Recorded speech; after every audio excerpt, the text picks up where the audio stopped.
Guys, Freight Skater here, and I've got my trainee Josh York with me. We're going to be talking about trainee and trainer expectations, do's and don'ts.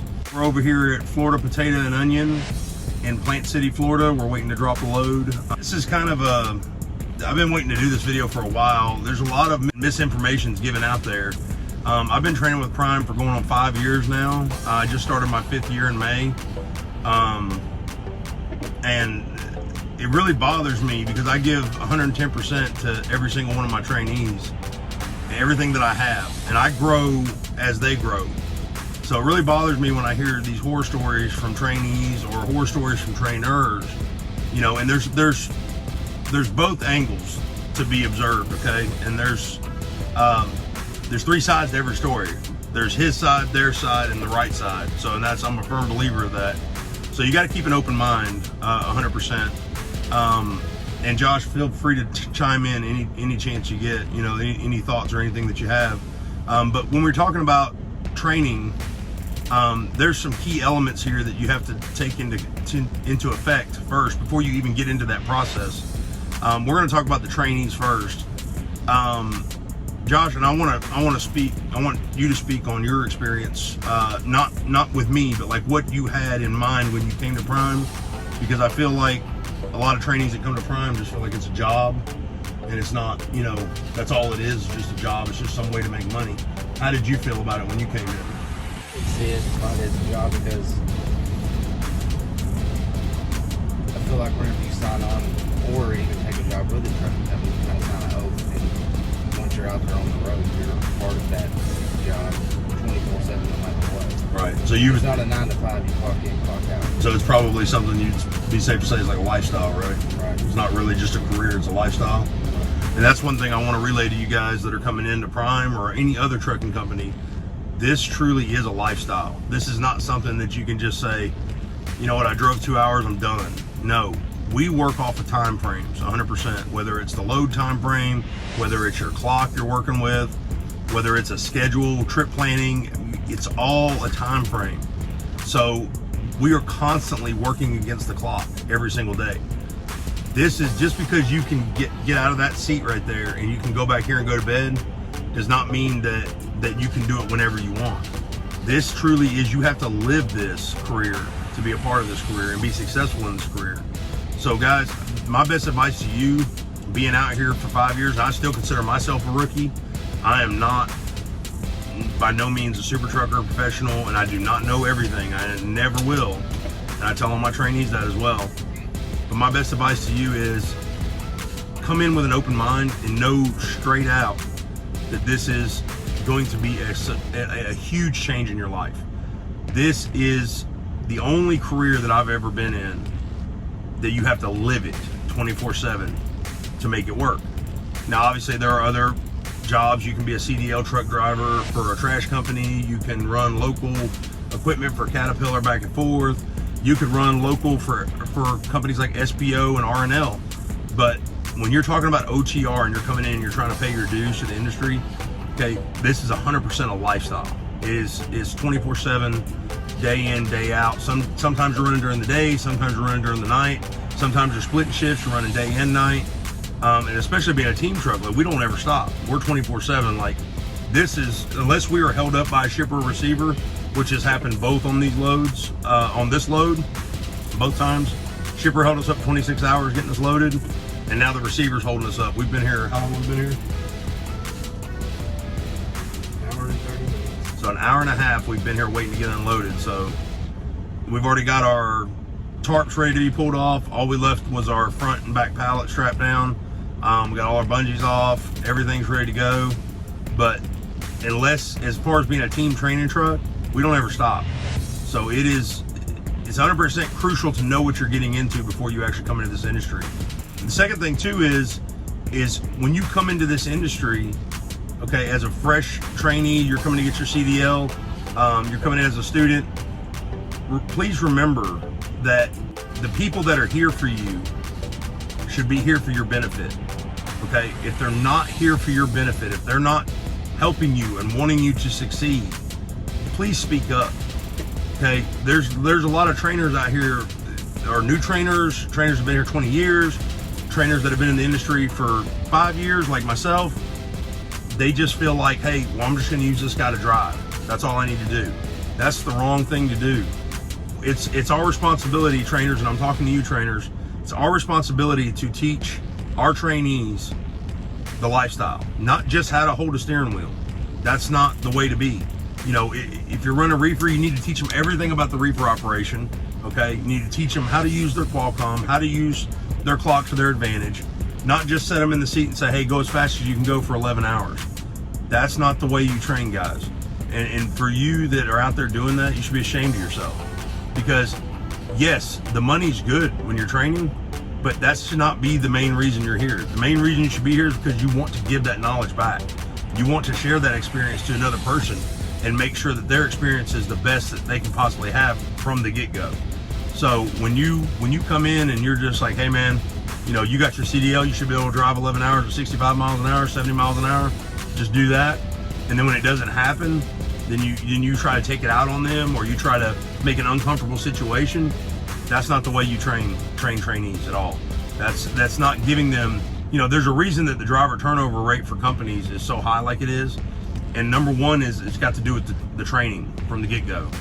When you don't give these guys or girls, okay, I'm gonna go ahead and be politically correct here. When you don't give your trainees the best experience possible, what's making them want to stay with the company that you're at? If you're miserable and you're making it miserable for them, why would they want to be here? I mean, ask yourself that question. It doesn't make any sense. So my advice to the trainers is, if you're doing it just for money, please don't train. It's not even worth it. You're making it hard for people like me. When I go to get another trainee from another guy's truck that he couldn't deal with, because either number one, he was just using him as a mule, number two, he was totally irritable, could not deal with him, the guy was just crude and rude, or number three, another topic we're going to touch base on, the truck was just filthy. I mean, there's no reason to be a slob, a nasty slob. Like, we run flatbed. We don't, once a week at least, we're stopping and cleaning the truck out, sweeping it out. I keep a little Ryobi vacuum cleaner on the truck. We're vacuuming the truck out. I mean, just stay neat. You're gonna have stuff in the truck. You're never gonna be able to get rid of that. But just stay neat and clean. There's no need to be disgustingly nasty. I mean, when we see guys with like trash piled up all over their dash, you can't even see their, like, through their passenger window because there's so much junk. Like, what the hell's wrong with y'all? Like, really, like, seriously, do you live like that at your house? Like, if you have a home to go home to, which I realize some people don't, they live in their trucks, and I get it. But do you really love living like that? And how can you expect another human being to be a part of that with you? You're two human beings living in an 8x8 box 24/7.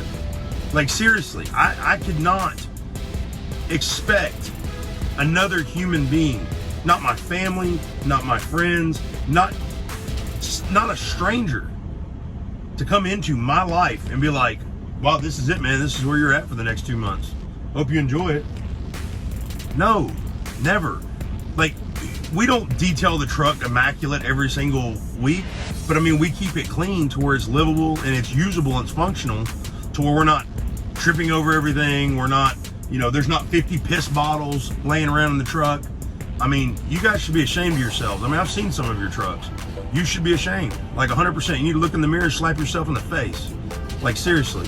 You could have gotten my truck, Josh, and you'd have seen just trash everywhere.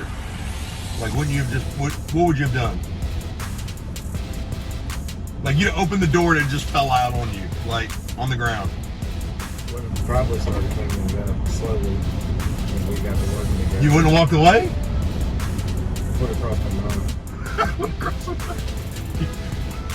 All right, so anyway, Josh is the exception. He's probably like me. He probably would have been like, all right, I'm gonna take it upon myself to get this done. But guys, there's no need to be disgustingly nasty, okay? And lead by example, trainers. Lead by example.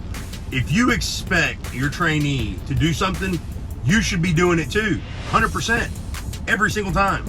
So don't expect him to clean his mess up if you don't clean your mess up. Like, my number one thing is, like, leave your workstation, you know, as you found it. So if I clean all my stuff up and I have the seat pushed back, the steering wheel pushed forward, everything's ready to go for Josh to take over his shift, I expect the same in return. He knows that. And I expect him to expect the same in return. Okay? But I'm not going to ask him to do something if I'm not doing it.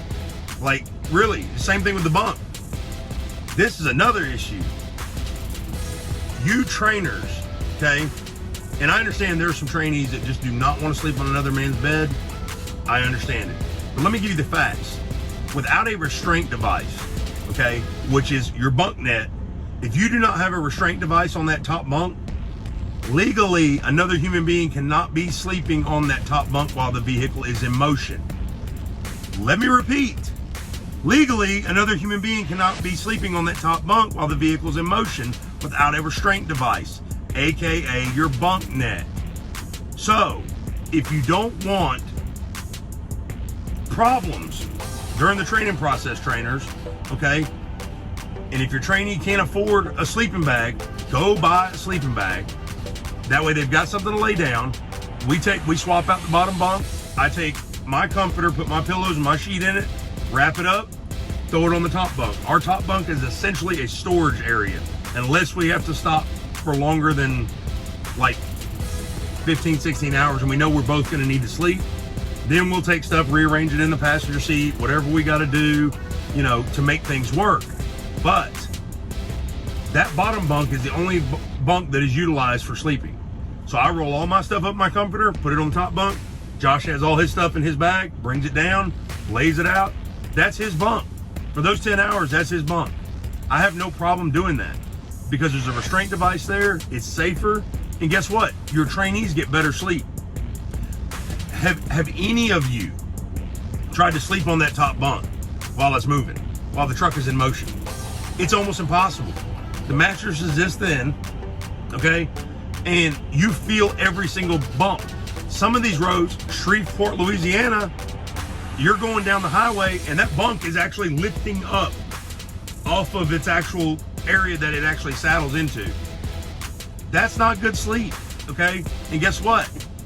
While you get your happy ass out of the driver's seat and you go sleep while your trainee's taking over, well, you got a guy that's only had like 2 hours of sleep. So guess who's gonna be woken up all night now? You, because the truck's gonna be stopping because your guy's gonna need to take a nap over and over. So trainees, if you're being forced to sleep on a top bunk, okay, against your will, against your request, all right, you need to go straight to Stan Casterkey at Prime and you need to tell them what's going on. Email your FM. You do not have to call your FM in front of your trainer. Okay, this is another big misconception. You don't have to say anything. If your trainer is not willing to work with you, you don't have to say anything. Send an email. Stan Casterkey, your FM, let them know what is going on, okay? If you have a grievance and it's not willing to be solved in the cab, you need to reach out to somebody.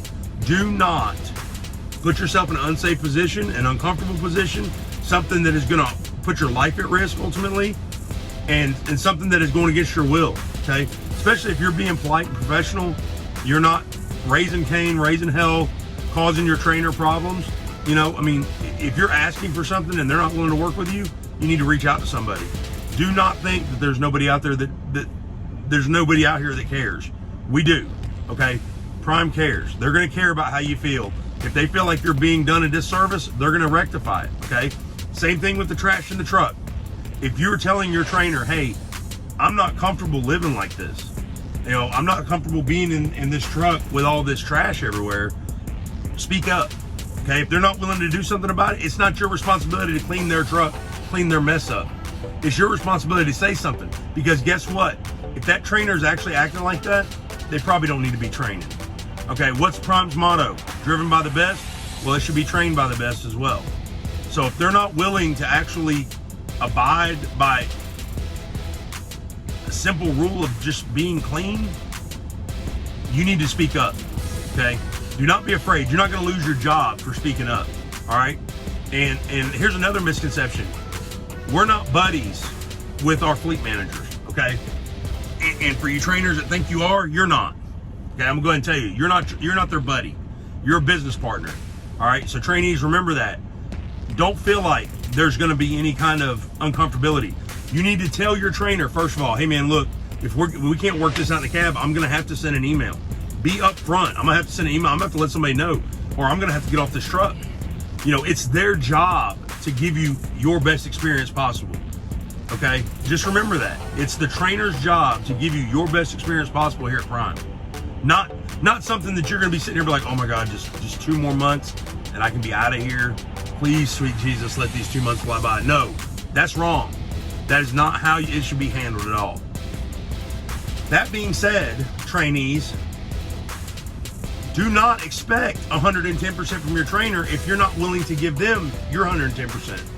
If I have a trainee that comes on the truck and he's complaining about how we run, he's complaining about the loads, I'm gonna ask him, say, hey, look, man, is this something that you want to continue doing? Because my thing is like, if you're getting out of the truck and you're just standing there watching me work and I'm trying to teach you stuff and you're not willing to engage, then it's probably not going to be a right fit. And I will tell you, as a trainer, I have no problem telling the trainee, hey, I'm about to send an email to our FM and let them know what's going on, because I'm not going to I don't do the confrontation thing. I'm not going to do it. I'm just going to let them deal with it, because it's not up to me. Okay, there's nothing worse than having 2 people fighting in an 8x8 box and can't stand to be around each other. Guys, reach out, whether it's a trainer or the trainee, if something's going on and you can't solve it man to man, woman to woman, man to woman, whichever the scenario may be, you can't solve it in the cab professionally. You need to let the other person know, hey, I'm going to have to send an email. I'm going to have to let this be known about. I'm going to have to rectify this somehow. If you're not willing to help me, then I will have to do it on my own. And if I have to get off the truck, I'm sorry. It's just not going to work out. There are a million ways to handle things the right way. But the wrong way to handle things is being outrageously angry, doing things out of spite. This is not professionalism. Do not be that way. Doesn't matter what the situation is. Okay? Do not be that way. A simple email, a simple conversation can resolve a lot more than what you think. And if they take it to heart that you're wanting to, whether it's the trainee or the trainer, if they take it to heart that you're going to send an email, then you need to tell them, say, look, if you're that bothered by it, let's fix the problem here. So we don't have to actually go to a higher up. We don't have to go to the training department or the fleet manager. There's no reason to. Guys, there's 100 different ways to solve something, okay? And it needs to be professional every single time. We'll go back to talking about leading by example. And this has got a lot to do with mostly flatbed. You know, I'm flatbed, if you guys don't know yet. I don't run reefer. We all end up in front of a box. It's not my time yet, so I'm just having fun. But guys, and don't get me wrong, reefers and tankers, I appreciate you guys. You guys keep us fed. Salute to you, and I appreciate that. You guys keep medicine on the shelves, food on the shelves, gas and oil flowing. I appreciate all you guys, believe me, I do. But when we're talking about leading by example, trainers, you know, don't expect your trainee to know something. There's 3 types of learners, okay? You got an audio learner. You can just tell them what to do and they can do it. You got a visual learner, okay? That's the guy that you can just show, say, hey, watch me do it, and they do it, boom. Then you have the do it learner. That's a natural. That's a guy that can get in the seat, he can roll the straps up, he just does it. He just, like, it's very little explanation. Those are the easy ones. Those trainees do not come along often, okay? Let me give you guys a piece of advice as a trainer, okay? To the trainers, I'm talking to you, trainers. If you expect your trainee to do anything, you need to do it first. You need to show them how to do it first. Explain to them in depth how to do it first. I know we get so caught up in this time frame with these loads. We gotta go, we gotta go, we gotta go. Let me tell you something. Taking a little extra time, a few extra minutes, that 10, 15, 20 extra minutes to give your guy, give your trainee an outline of what you're doing is going to pay off huge in the long run. Not only for you as a trainer, but for your trainee. Me as a trainer, I look at my trainees like Josh as a mirror image of me. I want my fleet manager to call me and say, hey, look, I don't know what you taught that guy, but he's a better flatbedder than you are. That's what I want to hear. That's the ultimate compliment for me, is for somebody that I train to be better than me. Okay? And that should be every one of your goals. Doesn't matter what division you run. Doesn't matter if it's reefer, tanker, intermodal, flatbed. It doesn't matter. That should be your goal. For that trainee to be a better driver, more efficient, safer operator than you are. That's all there is to it. That's the highest compliment right there. That should be your goal, every single trainee that you have on that truck. So don't expect them to jump on top of a load and start tarping it if you haven't showed them how to do it. Don't expect them to jump into the box and start pulling gear out if you haven't showed them where it's at or what gear to actually use for the load. You want to be happier in your life and in your training career? Lower your expectations a little bit. Trainees, you want to be happier? Lower your expectations a little bit. Okay? This is not all glamour, you know, brand new clothes, you know, gold chains. This stuff doesn't exist out here. This is a lifestyle. It's the easiest career I've ever done, but it's also the hardest at the same time. Now, everybody talks about flatbeds, hard work, okay? I ran a salvage yard for almost 15 years. So one second I could be dealing with a customer, and the next second I could be up under an 83 Oldsmobile pulling out a turbo 350 transmission on the ground, in the mud, during a rainstorm, while there's a snake crawling beside my head. So believe me, flatbed is not that hard, okay? This is like a vacation out here. It's fun to me. It's a challenge. But don't expect your trainees to be, you know, 100% from day one, all right? But trainees, that's also saying this.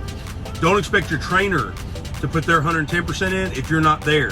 Being proactive. Hey man, what do we need to do? I'm ready to go. I'm ready to get this. I'm ready to do this. I'm ready to learn. If you're not showing signs, trainees, if you're not showing signs of interest in what you're doing, I'm gonna go ahead and tell you right now, I'm not gonna have you on my truck as a trainer. I don't have to have you on my truck. I will call my FM, I will call whoever I need to at Prime and let them know, say, look, this guy's not with it. We've been on the truck X amount of weeks. He's not progressing. This might not be right for him. And I had a similar instance right before Josh. I mean, I'm not, right before I got him on the truck, guy lasted a week. And it just was not for him. He said he wanted a trainer twice, new trainer twice. Once was the second day. I didn't get upset. You know, he missed an exit, put us in a residential area in New Jersey, didn't wake me up. I woke up to the truck going back and forth, back and forth. Of course, my first thing is, hey, I'm gonna come up here and check on my guys, see what's going on. I said, hey man, what are we doing? I look around, we're in a neighborhood, bro. Like we are in somebody's, like next to somebody's driveway. And I'm like, we're supposed to be going to the TA in Paulsboro, New Jersey to wait until in the morning to drop a load. And I was like, what happened? Oh, the GPS took me down the wrong ramp. I said, no, we outlined that trip from start to finish before we left. We double checked everything, okay? And if it's anything, trainers, while you're trip planning that is sketchy, always check your atlas and teach your trainees how to read an atlas, okay? That's your Bible, okay? Your GPS is not your Bible. Your atlas is your Bible, okay? But we outlined that trip from start to finish. This exit was not part of that trip. He wasn't paying attention, missed it, thought he was gonna turn around and come back, and he couldn't get out of there. So we had to find another way to get out of that neighborhood. So trainees, if you mess up, don't be upset, don't be scared, but find a safe area to pull your truck over, set your emergency flashers, wake your trainer up, please. Do not take the initiative to try to fix the problem yourself. That's what we're here for, okay? You're gonna make mistakes. That's the way it is. Nobody expects you to be perfect, okay? And if they do expect you to be perfect, you need to go ahead and set that straight as soon as you get in the cab. I'm not perfect. It's not gonna happen. But guys, the biggest thing is to rely on each other, okay? Show initiative on both sides, trainer and trainee. Trainers, if you're getting these guys on the trucks and you're just looking at them and being like, come on, man, yeah, we gotta get your shit in the truck, let's go, let's get out of here, dude. Like, no, dude, you're not gonna get that guy's best being like that. They're not gonna act that way. Josh felt, if I would have picked you up and I'd been like, man, just call me. What's wrong? You don't know how to drive yet? Like, really? You're not in here yet? I mean, are you up? Hey, wake up! How would you act, man? Exactly. I mean, it's just it's a work in progress. I lay down my ground rules from the get-go, okay? And I asked Josh when he got on the truck, is there anything that I should be considering or I need to be concerned about? Is there anything you want me to know about you? Do you have any pet peeves? Do you have things that, you know, you would rather do this way versus this way? Talk, build a relationship with each other. Don't just load their stuff up in the back and say, all right, well, it's time to drive. No talking. Don't talk to me. You need to drive. You know, you're not their boss, okay? I know you trainers out there, you like to think, oh, I'm hot shit because I'm a trainer. You're not their boss, okay? And I'm sorry, whoever needs to hear this, you're welcome, but you're not their boss, all right? That's not my son, that's not my daughter. No, I have no right to disrespect that other human being. That is an equal. This is somebody that I want to grow, and I want to be a part of it. That's why I train. I don't train just for the money. I don't train just because the money's good and, you know, that's all that matters. No, the money's gonna come no matter what, okay? But you shouldn't be training if you don't feel like, hey, I owe this person 110% of me, okay? Same thing with trainees. When you come into the industry, trainees, you need to come in with an open mind and say, look, I'm here to do my best. Not the first day, not the second day, but every single day. And I'm here to get every single thing I can. Because guess what, guys? There's gonna come a day within 2.5 months where that trainer's not gonna be sitting in that seat beside you and being able to offer you that advice hand in hand, face to face. It's gonna be up to you. So get everything you can out of it right then. Trainers, give everything you can right then. It's very important to make them feel like they're important to you and vice versa. Guys, I mean, I don't want to dump 110% of my time into somebody that doesn't care. And I won't, I refuse to. Because there's tons of other trainees out there that would be grateful to be on this truck, you know, and there's tons of other trainers out there that would be grateful to have you. So believe me when I say this, it's a team effort. It's not just one person. I'm no more important than Josh is, and Josh is no more important than I am. It takes two to make this work, okay? I can give him everything I have, but if he doesn't want it, it's no good. And he can want to learn every single second of every single day, but if I'm not teaching him, it does no good. It's a team effort, guys, and you need to remember that 100%. So I'm not going to keep beating around the bush about this, but guys, the number one things I can tell you is work together. Utilize your time wisely. Don't think, well, I got 40,000 miles, it's gonna, you know, I got plenty of time to learn that Qualcomm, or I got plenty of time to learn how to back, I got plenty of time to, you know, learn how to run my clock. No, you don't. You got 2 to 2.5 months, that's it. And you need to be asking questions. Trainers, make yourself available, make yourself open to your trainees. You know, the first thing I told Josh was ask questions. If you don't ask me the question, even if I've already gone over something 10 times, I could care less how many times we've went over it. Ask me, man, I'm not getting this. Can you tell me? You're not gonna be, oh, Josh, really? Golly. Come on, man. Like, I done told you. No, that's the wrong way to be. Guys, if your trainee is truthfully asking you, hey man, I'm just not getting this, take the time to go over it again. Because everybody's not the same. That trainee may not pick it up like your last trainee did. Okay, it's very important for you to take that time with them and get them to where they need to be. Get them fluid. What did I tell you the last 2 weeks was gonna be on this truck? Last 2 weeks of your training, you're gonna be doing what? You'll be doing it all. Exactly. Because the last 2 weeks of his training, he's gonna be running this truck like it's his own. I'm gonna be here if he needs me, but I'm not gonna be jumping out the truck, checking in the shippers, checking in receivers. No, it's gonna be him. That's it. Because if he can run this truck with me sitting here for 2 weeks before he goes to upgrade, he can run his truck flawlessly when he gets there by himself. So guys, that's the way it is. Lead by example, trainers. Treat the trainees the way you want to be treated. Trainees, treat the trainers the way you want to be treated. Don't expect something unless you're willing to give the same in return. Respect each other, work together, okay? And if you can't solve something in the cab, let the other person know, hey, we're gonna have to figure an outlet out to get this resolved, whether it's email, talk to fleet manager, whatever.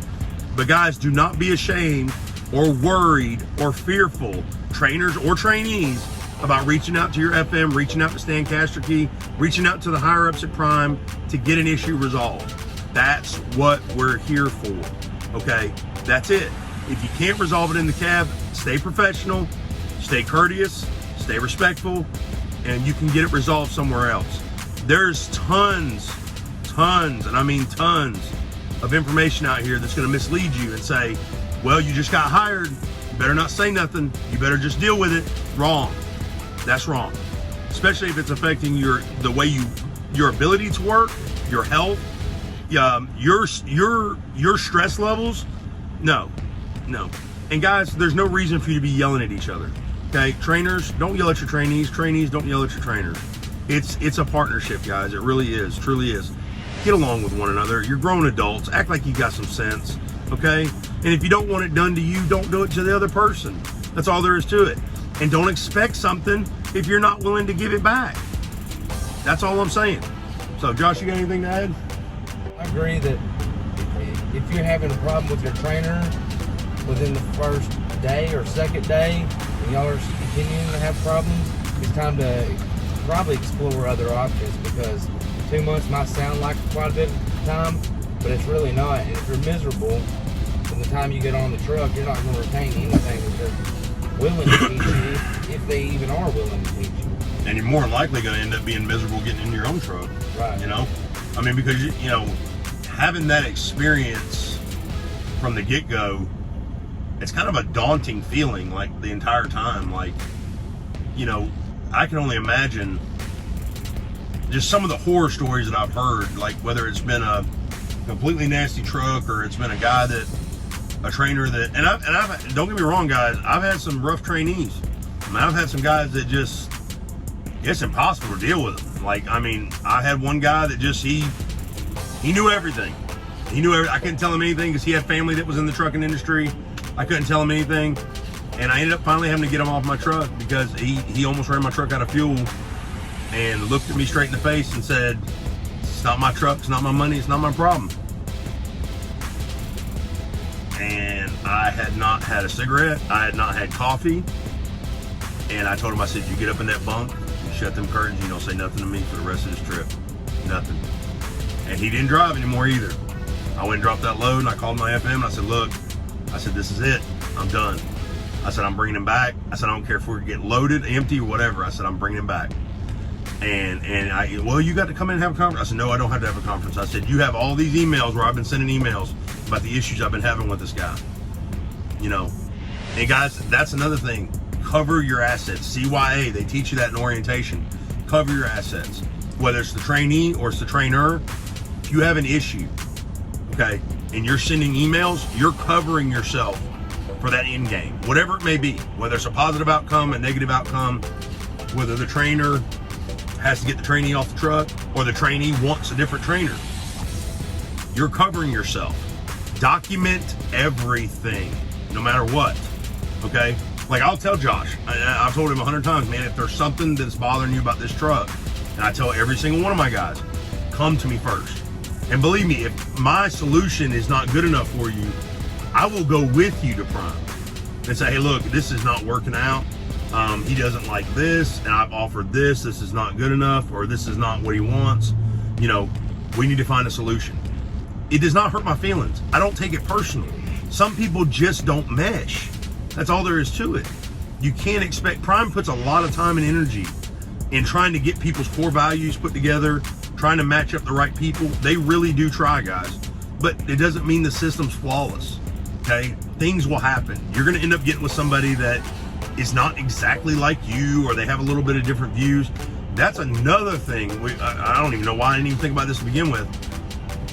Keep politics, race, religion, anything controversial that basically puts you on stance, keep that out of the cab. Like, seriously, I wouldn't care if he was if Josh was like Hindu and I'm Christian, I'm not gonna force my religion on him. Like, don't do that. Don't make somebody feel uncomfortable just because of the way they are. Okay? That's what equal opportunity is. Do not push yourself on somebody else. Okay? You're no better than they are. Okay? They're no better than you are. You're here to do a job. You're here to make this trainee the best professional operator that you can make them. That's all there is to it. There's no need to infract on their lifestyle or try to make them do something just because you do it. You know, everybody's not the same. And at the same time, that makes us all the same. We're all different. We all have different thoughts. We all have different wants and needs. But yet, all of our differences make us similar and make us the same. So the bottom line is treat others the way you want to be treated. If you don't want somebody coming at you and saying, "Hey man, I don't like it because I heard, you know, on Facebook that you're like this," you know, maybe you shouldn't be training. And trainees, if you don't like something about your trainer, just because, you know, you read something on Facebook or you heard him say something, maybe you shouldn't be on his truck. You know, there's a lot of different ways to go about stuff, guys. There's 100 different ways to solve problems, but it doesn't have to be an anger issue. It doesn't have to be a stressful issue. Keep it professional all the time. If you can't work it out in the cab, send those emails and let the other person know. Say, "Look, man, I'm not trying to offend you at all, but I've got to do something. We can't resolve this here. I'm gonna have to send some emails. I'm gonna have to figure something out. You know, this is not working for me." Guys, another thing, trainers especially, that you want to make sure to do for your trainees, get showers. Guys, there's no reason for y'all to be stinking. Like, you get more than 24 hours, especially flatbed guys, more than 24 hours in the shower, without a shower, bro, the funk is real. So when you can start smelling yourself when you get out of your seat, it's time to do something about that. So we just got through unloading those onions, so we're about to actually go get a shower right now because we've got a 500-mile deadhead back to Calvert, Alabama. So you ready to get a shower? I'm ready. He's ready to get a shower. He's been up since 9 o'clock last night, so he's ready to get a shower and crash. So anyways, that's another quick tip, guys. Don't make your trainees feel like it's some kind of privilege to be clean. No. And trainees, if your trainer doesn't want a shower, you make them stop and get you a shower. Because guess what? Here's something you guys didn't know. We don't pay for showers at all. Never. Nope. 9 times out of 10, your trainer has got shower power at either Flying J, they've got it at TA, and they've got it at Love's. So, and automatically Love's has been giving it to us for the last 2 months. We have unlimited showers. Doesn't matter if you want to take 10 showers a day. We've got them. Now, you might have to be taking a shower on a 30-minute break, which means you got to have your bag ready, jump in, jump out. But hey, a quick shower is better than no shower. So make sure to keep it clean, guys. But guys, thank you so much for watching. If it's your first time watching the channel, please don't forget to like, sub, and share the channel. Get this information out to someone who may need it. I appreciate all of your time and interest. Yes, I understand this is a lengthy video. There's a lot of great information in here, guys. And I really want to share that with you just from the inside the cab perspective as a trainer and having a trainee. Nothing is scripted for Josh. I don't want to let you guys know that. If he has a grievance, he's free to say it on camera. I could care less. I would be happy for him to say something on camera because then I can actually address it right here and we can fix it right here in front of you guys. But thank you guys so much for everything. Also, I want to let you guys know, start a TikTok. The link's going to be down in the bottom in the description. So go check that out, guys. Get a good laugh. There's a lot of funny videos on there. And also, too, if you're thinking about coming to Prime or you're thinking about trucking, period, please reach out in the comments. If you have a question, a certain concern, or you have an idea for a video, just leave it in the comments below, guys, and I'll be glad to explore that option. And let's see if we can't get it on camera and get you guys some information that you're actually hunting down. If you are thinking about coming to Prime and you reach out to that recruiter, please use my driver code, DEDWWE, and let them know that Freight Skater sent you. So once again, thanks for watching. God bless. Freight Skater and Josh out.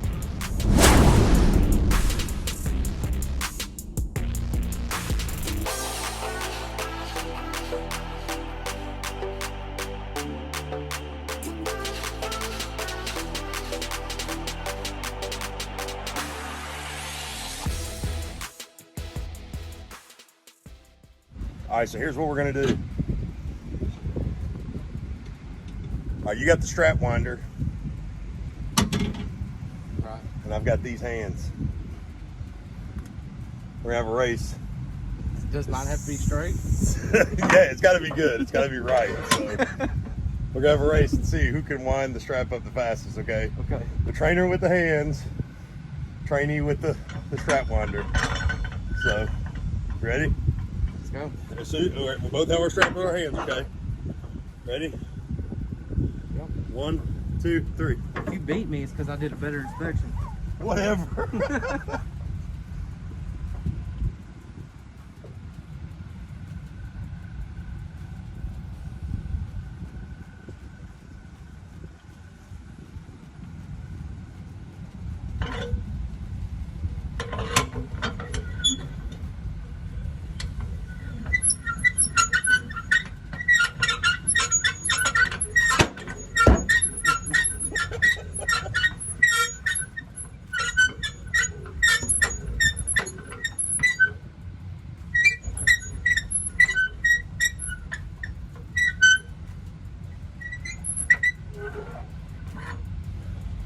And that, everybody, is how you get another 10,000 miles added to your training right there.